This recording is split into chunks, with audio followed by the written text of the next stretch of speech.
мына ақша мәселесін, соның ішінде қарыз мәселесін зерттегенде себептерін, бірінші орында ол ақша туралы емес, яғни ақшаға әкеліп тірелмейді. Сол түпкі мәселелердің ең маңыздысы ол әке мен шешеге біздің қарым-қатынасымыз өзіміздің. Яғни қаншалықты біз әкеміз бен анамызды қабылдаймыз. Мына әкені дұрыс қабылдамасақ, жек көреміз, немесе әке туралы бір кішкентай кезімізден қалыптасқан бір негативті тәжірибелер бар. Ішкенін көрген шығарымыз, анамызбен дұрыс қарым-қатынаста болмағанын көрген шығарымыз деген сияқты.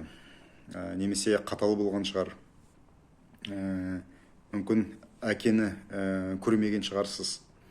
Сол уақытта сол бағана аталық энергия, біздің ата-бабамыздан келе жатырған аталық энергия бізге келмейді. Бізде бағанаға идея таба алмаймыз, не істеріп, не қоятынымызды білмейміз бұл өмірде. Әйтеуір нанымызға, суымызға бір табылып жатады ақша, бірақ оңай келіп жатырған бір сол ақша көзі болмай жатады. Осы кезде өзіңіздің бағанағы әкеңізбен қарым-қатынасыңыз қалай, соны дұрыстап бақылаңыз. Енді бұл туралы неше түрлі техникалар бар, бағанағы соны ретке келтіру. Ішіңізде негатив тұнып тұрса, әкеңізге хат жазуға болады. Мысалы, әкеңізбен сөйлесе алмайсыз қазір, немесе сөйлескіңіз келмейді, немесе ұяласыз, немесе әкеңіз дүниеден өткен, сол уақытқа әкеңізге деген сол ызаңызды қағазға жазыңыз. Өзіңізбен өзіңіз шынайы болыңыз, шынайы сөйлесіңіз, ішіңіздегі ызаңызды, сол бір ойларыңызды сол қағаздың бетіне түсіріңіз. Содан кейін бір оқып, бір жылап алсаңыз да болады. Соны оққаннан кейін сол қағазды жағып жіберіңіз. Яғни осы қағазбен, осы отпен менің ішімдегі әкеме деген бағана ызам, негативті ойларым шығып жанып кетті деген ниет жасаңыз. Соны бағана унитазға немесе басқа бір жерге төгіп тастауға болады. Сосын ақшаны жалпы ұстап тұру, сол келген ақшаны бағанағы дұрыс жұмсай білу, слив жасамай, ол аналық энергияға байланысты. Яғни анаңызбен қарым-қатынасыңыз қандай. Яғни соны дамыту, байыту, жақсы бір өзіңізге жұмсай білу, өзіңізге жұмсағанда өзіңіздің бағанағы ауырып қалып, сол ауруға жұмсау емес, позитивті жақтарыңызға, саяхатыңызға, жақсы бір киімдеріңізге, жақсы тамақтануыңызға сол жұмсай білу, ол аналық энергиядан, яғни сіздің анаңызбен қарым-қатынас. Егер анаңызбен қарым-қатынас дұрыс болмаса, жаңа техниканы жасауға болады, яғни әкеңізбен бірінші болғаннан кейін, содан кейін анаңызды ойлап, анаңызға деген ызаңызды жазыңыз. Содан кейін жаңағыдай бағана жағып жібергіңізге болады. Енді сол анаңыз, әкеңіз тірі болса, осы бағанаға кішкене осы қағаз арқылы шығарып барынша ызаңызды. Содан кейін әрине сөйлескен жақсы. Себебі бұл нәрсе сізде, осы мәселе сізді мазаласа, өміріңізде бақыт таба алмайсыз. Сізге қазір $1 миллион болса да, $10 миллион болса да сізге бақыт әкелмейді. Ол энергияға сіз дайын емессіз. Ол ақша келсе де, одан кейін сіздің өміріңізге бір нәрсе болуы мүмкін. Себебі сіздің бағана санаңыз, сіздің былайша айтқанда ыдысыңыз ішіңіздегі, ол энергияларға дайын емес. Сосын ақша мәселесі ол энергия. Жалпы өмір энергия. Энергияңыздың сапасы қандай алып жатқан?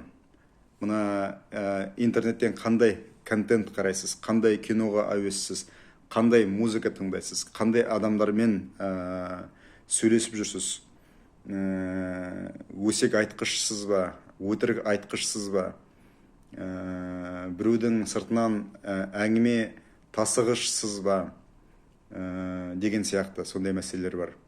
Яғни осы нәрселердің барлығы болса, сіздің энергияңыз слив ретінде кетіп жатыр, яғни ағып жатыр басқа нәрсеге. Ол энергия сіздің арманыңызды орындау үшін, керек нәрселеріңізді сіздің өміріңізге келтіру үшін арналған бір қармақ, былайша айтқанда энергия деген. Ол қармағыңызды сіз сол өзенге немесе теңізге емес, құдыққа, бір балшық құдыққа немесе жерге лақтырып жатсыз, яғни ол қармақтан пайда болмайды. Сондықтан мына ниет дейміз ғой, бізге бір ниет жасасақ, сол ниетімізге байланысты энергия бізге беріледі жоғарыдан. Сол энергияны дұрыстап сол бағыттай алмасақ, сол бағыттау деген не нәрсе? Бағыттау деген ниет айту, қиялдау, бағыт айту. Сол ниетімізге байланысты кейбір істер жасау, қимылдар жасау. Ойлауыңыз мүмкін, мысалы, мен жақсы бір ақша табуды, жақсы өзімнің миссиям туралы ниет қылдым, бірақ енді менің миссиям не екенін білмеймін, мен енді мысалы ақша тауып білмеймін деген мәселелер ғой. Қандай қимылдар жасаймыз деген.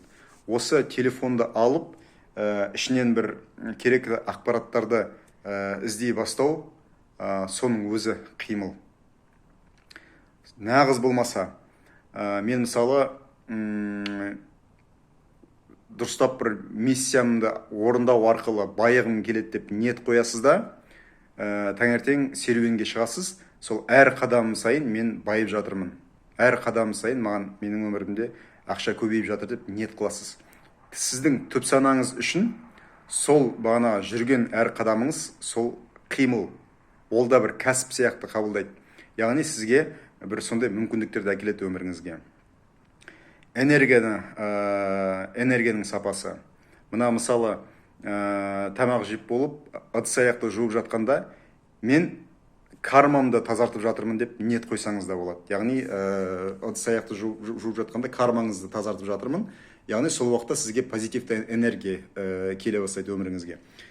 Пол жуып жатқанда, мен өмірімді тазартып жатырмын, энергиямды тазартып жатырмын, немесе кармамды тазартып жатырмын деп ниет айтып, сол полыңызды жуа беріңіз болады, еденді. Кез келген нәрсеге, щеткамен тісіңізді тазалағанда да сол. Мен өмірімді тазартып жатырмын деп дұрыстап тұрып кәдімгі жуасыз. Мына үйді жинауға ерініп тұрсаңыз, пол жууға ерініп тұрсаңыз, сондай ниет айтсаңыз, өзімен өзі сол сізге энергия келеді, бір шабыт ашыла бастайды. Сондықтан сол полды, еденді жуудың өзінен сіз ләззат ала бастайсыз. Жалпы біздің келешек өміріміз, ертеңгі өміріміз, бүгінгі күні қаншалықты біз позитивті немесе негативті энергияда болдық, соған байланысты. Сіздің өміріңізде позитивті энергияны, позитивті нәрселерді көбейтсеңіз, келесі өміріңіз, келесі күніңіз одан сайын позитивті бола бастайды. Библияда да айтылады, убывается у бедного, прибавляется у богатого. Яғни, кедей адамдар одан сайын кедейлене береді, ал бай адамдар одан сайын байи береді. Былайша айтқанда логика жоқ сияқты, Бұл не деген сөз? Кедей адам егер өзінің сондай бір құрбан болып, әрдайым негативті энергияда жүре беретін болса, ол одан сайын кедей бола береді. Ал бай адам өзіне бағанағы жақсы бір қазір қалтаңызда ақша болмаса да өзіңізді ішіңізден бай ретінде сезсеңіз, соған бір ниеттер жасасаңыз, соған байланысты бір қимылдар жасасаңыз, сіздің өміріңізде, айналаңызда жақсы қымбат заттар келе бастайды. Көшеге шыққанда бір әдемі, жақсы бір адамдарды көре бастайсыз көбірек. Бұрын мысалы бомждарды көп көріп жүрсеңіз, қазір осындай бір энергияда жүргеннен кейін жақсы көліктерді, жақсы бір сондай хош иістерді сезіп жүретін боласыз. Оны тексеріп көруіңізге болады. Көшеде бағана бомждар таусылып қалды деген мағынада емес. Сіз ол энергияда болмағандықтан оларды байқамайсыз. Байқасаңыз да бұрынғыдай көп болмайды. Сондықтан сіздің өміріңізге бір жақсы жаныңызға жағатын бір нәрселер көбірек кездеседі. Мына мысалы энергиясы өте мықты адамдар, иә, миллионерлер, миллиардерлер. Олар мысалы Монакода, Парижде, Австралияда жүреді, иә. Яғни олардың бағанағы ойы, энергиясы басқаша, биік. Әрине олар көшеде бағана балшық кешіп жүрмейді, бомж деген нәрсені көрмейді. Яғни олар былайша айтқанда басқа бір әлемде сүріп жатыр. Сол әлемге кіргіңіз келсе, ең басты нәрсе ол ниет айту, сосын қимылдар жасау, және сол нәрсеге сену. Яғни барлығы өзіңіздің қолыңызда. Өмірді өзгерту өзіңіздің қолыңызда тек қана.